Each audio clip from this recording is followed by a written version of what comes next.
Congressman Brady, your expertise through the years has been business. Talk about what your biggest concerns are for businesses, small and big, and short-term and long-term during this crisis. Yeah, so there's no question we are both in a healthcare crisis and an economic crisis, and one where, for many Texans, they're seeing their jobs, their small business, their retirement savings, their livelihoods threatened for the first time in a very long time in a serious way. And so part of this response has to be not only addressing this healthcare crisis, but the economic challenges. And what we hear from our local small businesses is that they need help getting through these next few weeks or perhaps a month in this crisis. Clearly, a lot of work has either disappeared or fallen off. They want to keep their workers, but there's no revenue coming in. They want to be able to ride it out and be ready to rebound, but they're going to need some help to do that. That's why right now I've been working with the Senate and President Trump on this third emergency aid bill.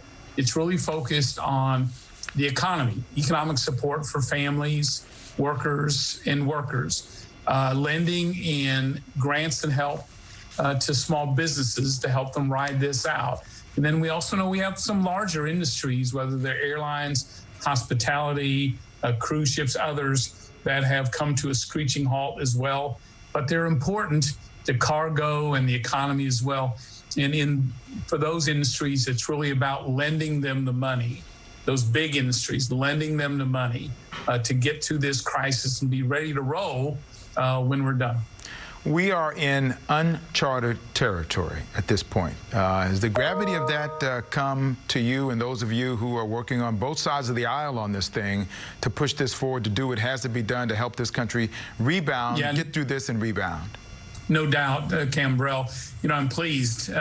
Just as when President Obama called for bipartisan help on the H1N1, which affected, 60 million Americans, killed 12,000 of our American neighbors.